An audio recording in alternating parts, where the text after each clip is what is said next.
ถ้าเฮาโกรธเนี่ยเป็นคนโง่เฮาโมโหก็คือคนบ้านี่อาจารย์ประยอมท่านเทศไว้โกรธคือกำจัดโดยเมตตากรุณาญาติโยมนะเฮาโกรธเฮาเกลียดเฮาจังไผเนี่ยคือภาวนาไว้ในใจเมตตาเมตตาเมตตากรุณาต่อคนที่ได้พบได้เห็นเฮาไปเกลียดไปกังไปเกลียดไปจังไปดังเกลียดเดียดจะคนอื่นมันเป็นมละมนทินเครื่องเศร้าหมองอยู่ในจิตในใจเอาญาติโยมสังเกตสังกาคนขี้โกรธขี้เกลียดขี้โมโหโทโสเนี่ยมันแก่เว้ยญาติโยมมันแก่เยอะเว้ยอายุ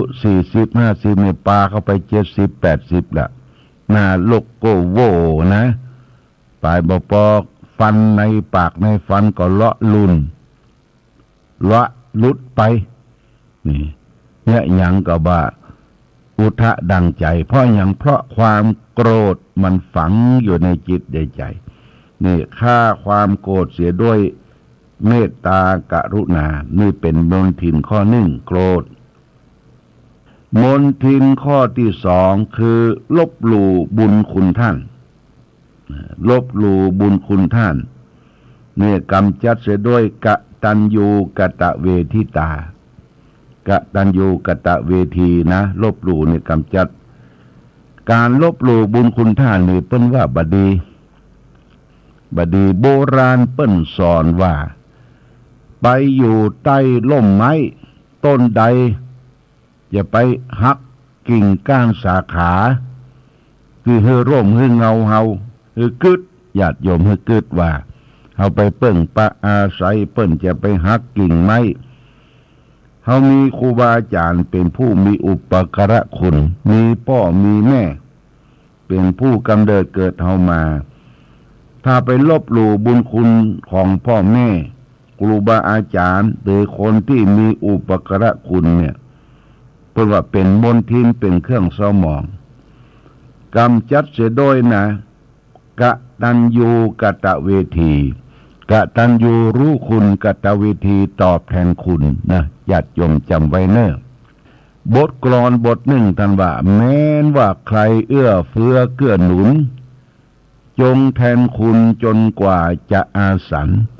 แม้ไม่มีสิ่งไรจะให้ปันก็มันสรรเสริญเจริญพรญาติโยมนะเอาว่ามีอย่างที่จะไปตอบแทนเพิ่นก็เอาคุณงามความดีเล็กๆน้อยๆมาสรรเสริญเจริญพรจะไปลบล้างจะไปเอาอย่างทุกสิ่งทุกอย่างที่บดีบังงามมาลบหลู่บุญคุณท่านนี่เป็นข้อที่สองเนอะมนทินเครื่องเศร้าหมองมนทินเครื่องเศร้าหมองตัวที่สามคือริษย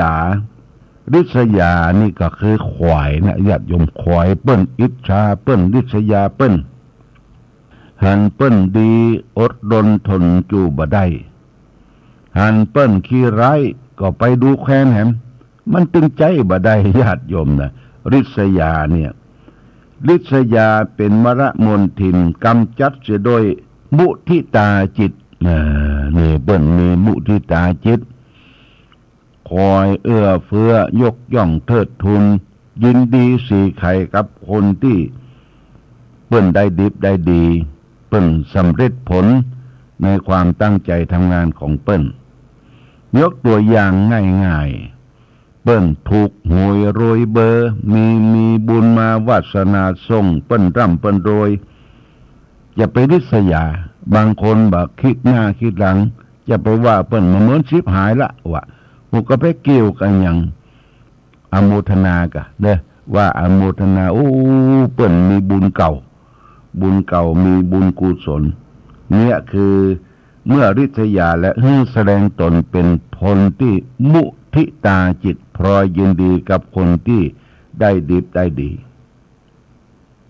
นี่เป็นมนทินตัวที่สามริษยามนทินตัวที่สี่ก็คือตระนีก็คือขี้เหนียวนั่นญาติโยมขี้เหนียวขี้ตังนี้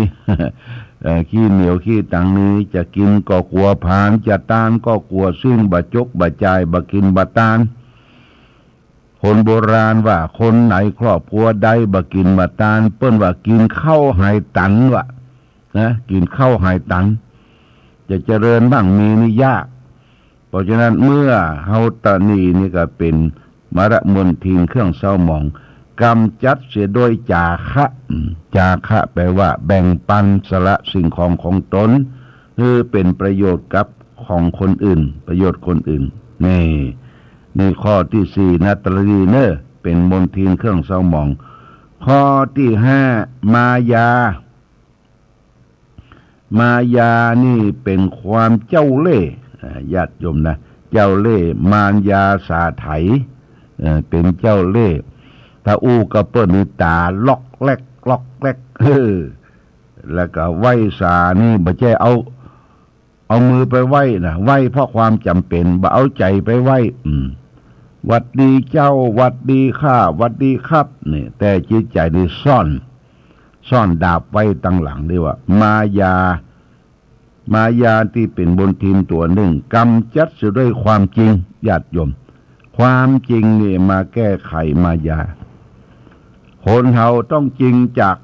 ใจแล้วก็จริงจากทางวาจาโดยใจคิดอย่างใดวาจาก็ว่าไปตามอันกายก็ทำไปตามวาจานี่คือความจริงใจเนี่ยมายาสาไถเป็นมายาเป็นเครื่องเศร้าหมองตัวหนึ่งเครื่องเศร้าหมองตัวที่หกคือมักอวดมักโชว์มักอวดมักโชว์เรียกว่าโชว์อัพเพื่อแก่บุคคลอื่นทั้งที่ตัวยังบ่งูตัวยังบ่เก่งตัวยังมีความสามารถก็มักอวดมักโชว์เป็นกิเลสตัวหนึ่งในมรมนทินความมักอวดเนี่ยกำจัดเสียโดยอัตตัญญุตาความเป็นผู้รู้จักตนรู้จักประมาณรู้จักการดำเนินชีวิตอย่าไปอวดเปิ้นอย่าไปโชว์เปิ้นมักอวดนี่เป็นมรมนทินเครื่องเศร้าหมองตัวที่หกนะคือกำจัดด้วยอัตตัญญุตารู้จักประมาณตนมรมนทินตัวที่เจ็ดพูดปดก็พูดที่บ่เป็นความจริงกำจัดเสียด้วยวจีสัตย์ก็คืออู้ด้วยเป็นความจริงความสัตย์ความซื่อต่อไปมรมนทินตัวที่แปดปรารถนาลามกความปรารถนาลามกคิดนั่นคิดนี่คิดปรารถนาลามกคิดชอบคิดคนนั้นคนนี้คิดหยอกคิดเย้าคนอื่นความปรารถนาลามกนี่นะหยอกเย้าคนอื่นทั่วไปเบิ่นแต่งตัวมาวันนี้งามอิลิเลอเนี่ยวันนี้รอเป็นพิเศษเนอเนี่ยความปรารถนาลามกเนี่ยเบิ่นคือกำจัดเสียโดยสันโดษสันโดษคือวางตัวให้เหมาะสมจะไปว่าสูงจะไปว่าต่ำญาติโยมสุดท้ายมรมนทินตัวสุดท้ายเครื่องเศร้าหมองคือเห็นผิดนะก็คือเห็นบดีญาติโยมเห็นผิดทำดีบ่ได้ดีทำชั่วได้ดีเนี่ยคือคนเห็นผิดทั้งนั้นเหตุผิดกรรมจัดเสียโดยสัมมาทิฏฐิคือความเห็นชอบญาติโยมความเห็นชอบเพราะนั้นสรุปว่าเครื่องเศร้าหมองกิเลสที่มีอยู่ในตนตัวเฮาเนี่ยมรมนทินเครื่องเศร้าหมองมีมี9อย่าง1โกรธ2ลบหลู่บุญคุณท่าน3ริษยา4ตนี5มายา6มักอวด7พูดปด8ปรารถนารามก9เห็นผิดนี่เฮาก็มานั่งนึกตึกตองดูอันใดมีในตัวเฮากี่ข้อเฮาก็พยายามแกะออกบางทีเฮาก็ยอมทุกสิ่งทุกอย่างนี่อย่าไปโอดอย่าไปอู้ปดมดเทศยอมแพ้ยอมการแพ้เป็นพระชนะเป็นมารก้มหน้าหลับตาสร้างสมแต่คุณงามความดีไปเกิดมาทั้งทีทำดีให้ได้จะตายทั้งทีให้ได้ฝากเดียวไว้ทำดีไว้ให้ลูกทำถูกไว้ให้หลานทำความชื่นบานไว้กับประเทศชาติบ้านเมืองของเรา วันนี้ขอความผาสุกความเจริญความมีธรรมจงมีแก่ศรัทธาสาธุชนญาติโยมทุกท่านรายการธรรมะประทีปส่องต่างต้องขอลาก่อนคือท่านทั้งหลายได้ประสบสุขโชคดีประกอบไปด้วยอายุวันนะสุขภระเหมือนกันทุกรูปทุกท่านทุกคนด้วยเถิด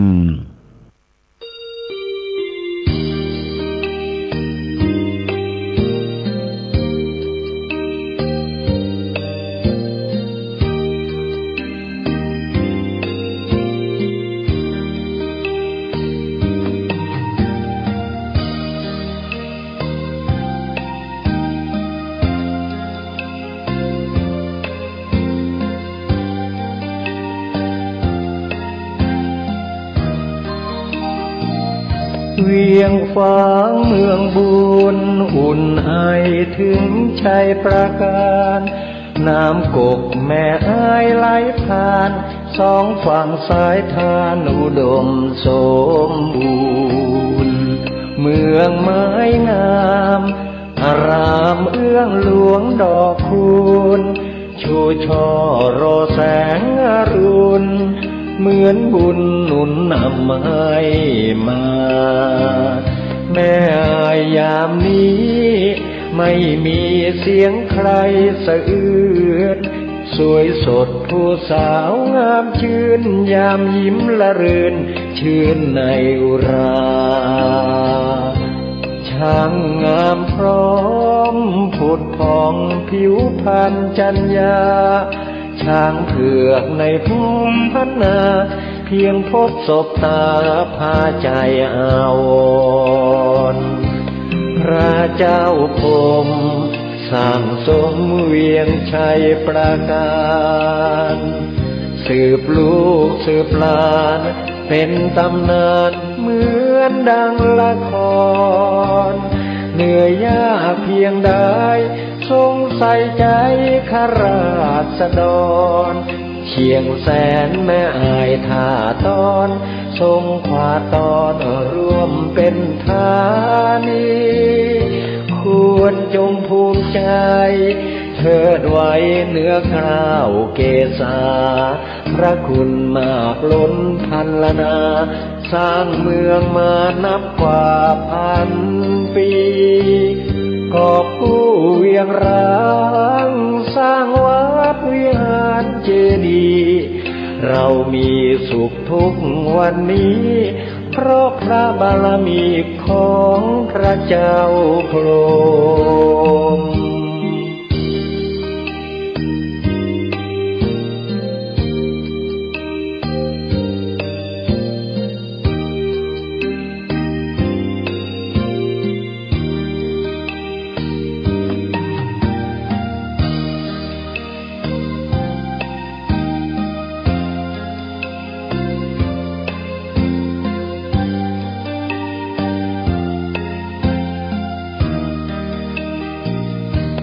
พระเจ้าพรหมสร้างสมเวียงชัยประการสืบลูกสืบหลานเป็นตำนานเหมือนดังละครเหนื่อยยากเพียงใดทรงใส่ใจข้าราษฎรเชียงแสนแม่อายท่าตอนทรงขวาตอนร่วมเป็นธานีควรจงภูมิใจเทิดไว้เหนือกล้าวเกศาพระคุณมากล้นพันละนาสร้างเมืองมานับกว่าพันปีกอบกู้เวียงร้างสร้างวัดวิหารเจดีย์เรามีสุขทุกวันนี้เพราะพระบารมีของพระเจ้าพรหม